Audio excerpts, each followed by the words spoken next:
কবি সাহেবের নাম কি? আমার নাম হইতেছে মহিউদ্দিন হাসান আল কবিরাজ। কবিরাজ কেন? আপনি কি লেখালেখির পাশাপাশি চিকিৎসাও করেন? এত বেশি বোঝো কেন তুমি? লেখালেখি চিকিৎসা করলেই তাকে কবিরাজ বলে, এটা তোমাকে কে বলেছে? তোমরা ঋতুর রাজাকে কি বলো? ঋতুরাজ। বসন্তের রাজাকে কি বলো? বসন্তরাজ। আমি ওইটা আছি কবিদের রাজা, তাই কবিরাজ। আপনি তো বিভিন্ন দেশে সফর করেন, তো আপনাদের কিছু দেশের নাম যদি বলতেন। ও তোমরা চেনবে না, বহুত দূর, ওই মিডিল ইস্টের ওই পাশে।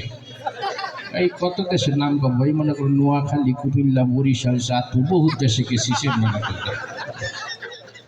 আপনি কত সাল থেকে কবিতা লেখা শুরু করেন?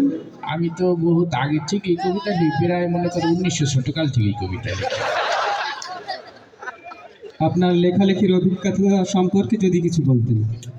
অভিজ্ঞতা সম্পর্কে বলতে গেলে আমি তো বলেছি আমি অনেক আগে থেকেই কবিতা লিখি, বহুত আগে থেকে, তোমার বাপদাদা জন্মের আগে থেকেই কবিতা লিখি। এমনকি আমি যখন কবিতা লেখা শুরু করি, ওই তোমাদের যে কাজী নজরুল, রবীন্দ্রনাথ ঠাকুর আছে না, ওরা আমার জুনিয়র, ওদের আগে থেকে করি।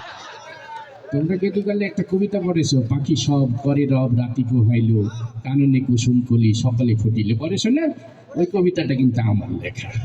তবে তোমরা কিন্তু আধুনিক যুগের ছেলে মেয়ে অনেক কিছু আপডেট পাইছো, এক একটা অক্ষর পাইছো, অক্ষরের সাথে আবার আকার ও শিকার দীর্ঘিকার অনেক কিছু পাইছো। আমার যুগে এত কিছু আনলেন না। আমি যখন পেট্রোনিক কবিতা লিখি তখন আকার ও শিকার কিছু আবিষ্কার হয় নাই। পেট্রোনিক কবিতাটা লিখছিলাম আমি এইভাবে, পকসব কররব রতপ হল কনন কসম ফল সকল ফটল। তার কিছুদিন পরে যে ভাষাবিদরা আকার আবিষ্কার করলো, আমার কবিতা হয়ে গেল পাখা সাবা কারারাবা রাতা পাহালা কানানা কাসামা ফালা সাকালা ফটা। তারপরে যায় যখন রস্যিকার আবিষ্কার হইল, আমার কবিতা হয়ে গেল পিকিসিবি কিরিরিবি রীতি পিহিলি কিনিনি কিসিমি ফিলি শিকিলি ফিটিলি। তারপরে রস্যকার আবিষ্কার হইল, আমার কবিতা হয়ে গেল পুকুসুবু কুরুরুবু ঋতুকু হুলু কুনুনু কুসুমু ফুলু শুকুলি ফুটিলি। তারপরে যায় যখন এইকার আবিষ্কার হইল, আমার কবিতা হয়ে গেল পেখে সেবে কেড়ে রেবে রেতে পেহেলে কেনেনি কেসেমে ফেলে সেকেলে ফেটেলে। তারপরে যখন ওকার আবিষ্কার হইল, আমার কবিতা হইল পুকুসুবু কুরুরুবু ঋতুকু হলো কুনুনু কুসুমু ফলো সকল ফুটলো। তারপরে যখন ঔকার আবিষ্কার হইল, আমার কবিতা গেল পৌ খৌ সৌ বৌ কৌ রৌ রৌ বৌ রৌ তৌ বৌ হৌ রৌ কৌ মৌ নৌ কৌ সৌ মৌ ভৌ রৌ সৌ কৌ নৌ হৌ। তারপরে সব কিছু যখন আবিষ্কার হয়ে গেল, আমার কবিতাটা কমপ্লিট প্যাকেজ হয়ে গেল, পাখি সব করে রব রাতি পোহাইল কাননে কুসুম কলি সকলে ফুটিল।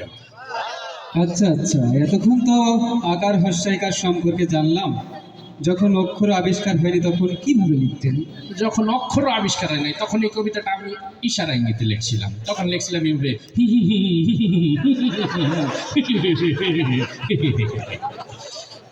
আপনার কবিতা যদি আমাদের মিডিয়া ও রাজনৈতিক অঙ্গনের মানুষজন আবৃত্তি করে, তারা কিভাবে আবৃত্তি করবে?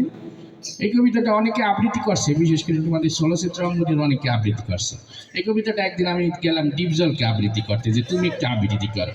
তা ডিপজল এটা আবৃত্তি করলে এইভাবে, ও পাখি সব কর্তা ছিল বোঝো নাই ব্যাপারটা, কুসুম করলে সব ফুটে গেছিল। আমি বললাম ঠিক আছে, সকলে সকলে ফুটিল। আমি বললাম এত কালে তো একটু ভালো কিছু আবৃত্তি করতে হবে। বললাম যে তোর দরকার নেই, আমি চলে গেলাম মান্নার কাছে, আপনি একটু আবৃত্তি করেন।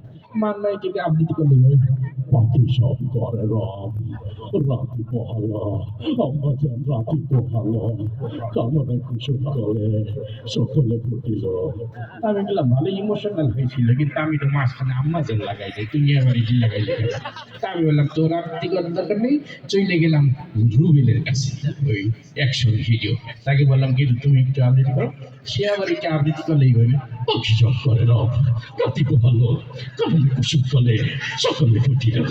আমি বললাম ঠিক আছে, তো ও দিয়ে হবে না, এটা আমি তোদের দ্বারা শুনবো না। আমি আরেক রাজনীতির অঙ্গনে যাই। রাজনীতি যে এক মুরব্বী আসে, ওনাকে আমরা সবাই মোহাম্মত করে কাউয়ার কথা বলে তাকে যাই বললাম যে মুরব্বী আপনি একটু আবৃত্তি করেন। তিনি এটা আবৃত্তি করলেন, পাখি সব করে রাতি পোহালো। এ নিয়ে রাজনীতি করার কিছু নেই, কাননে কুসুম কোলে সকলে ফুটিল। কুসুম কলি ফুটুক আর না ফুটুক পদ্ম সেতু কিন্তু হয়েই গেল। আমি বললাম, আমার কবিতার ভিতরে আবার উনি পদ্মা সেতু হান্দাই দিল কবিতায় তো কবিতাই। আমি বললাম থাক, আপনার আবৃত্তি করার জন্য। তারপরে আমরা আমাদের একজন ম্যাডামের কাছে নিয়ে গেলাম, তিনি আমাদের বিরোধী দলের প্রধান, যিনি নেত্রী। তাকে বললাম, ম্যাডাম আপনি একটু সুন্দর করে আবৃত্তি করেন তো। ম্যাডাম এটা আবৃত্তি করলো, বিসমিল্লাহির রাহমানির রাহিম। প্রিয় মেহেরপুরবাসী, পাখি সব করে রাতি পোহালো, ইনশাল্লাহ কাননে কুসুম কলি সকলেই ফুটিল। তাই বললাম যাক, মাসাল্লাহ সুন্দর হয়েছে এবার। তো যাই হোক, এইভাবে আর কি মোটামুটি সবাই আমার কবিতা আবৃত্তি করছে। আচ্ছা, অসংখ্য ধন্যবাদ আপনাকে। আপনাদের অনুষ্ঠানে আসতে পেরে আপনাকে অসংখ্য ধন্যবাদ। আপনাদের এত বড় একটা আয়োজনে আসতে পেরে আমি নিজে